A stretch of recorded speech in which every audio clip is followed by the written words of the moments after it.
In Australia, 1 in 7 children have a mental health difficulty. And as a child grows,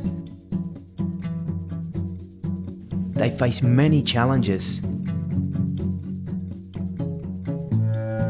And there are many things that help or hinder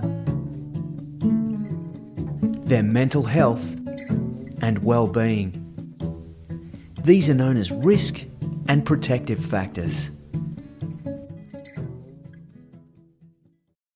There's a lot of talk about risk and protective factors and their relationship to mental health difficulties.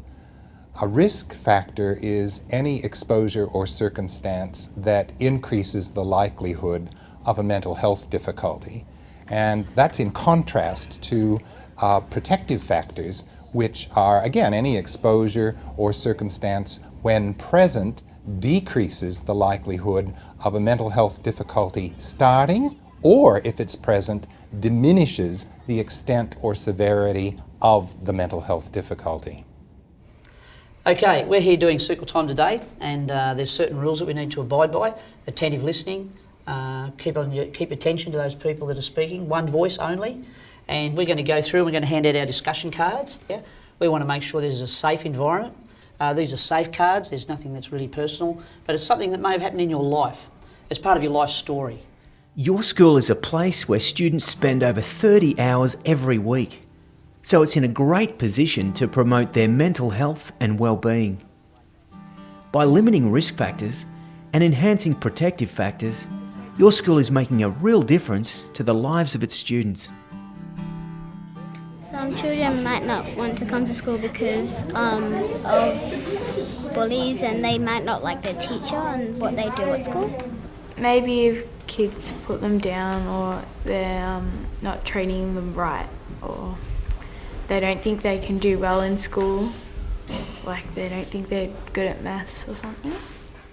I think we're being made more aware that we have to take on a role here to ensure the children are well, that they're mentally able to function, that their homes are a place where, you know, we can't step into that home, we can't have a lot of input in there, but we can actually use the hours we have at school to make sure that they're building up in strength. I like my teachers because they support me whenever I feel down and lonely, and they help me with my education, and yeah.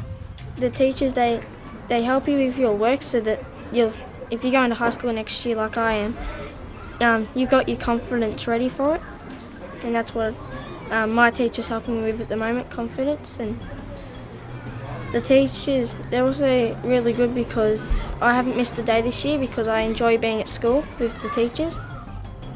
You suddenly see a student come alive to their learning because they're not having to deal with the other aspect of life. And some things are just more important than teaching them how to write a cursive letter, or, 2 + 2 = 4. And it's those moments where are precious in a class that bring them all together, and sort of amalgamates what we're trying to do. And honestly, most people would not remember a lesson taught at school, but they will remember a teacher who sowed something into their lives and saw something, probably not what they were, but what they could become. And so that only comes from knowing the students, knowing where they're at, knowing the sports they play, knowing the battles they're facing and the situations they're up against. And honestly, that's where we've got to be at.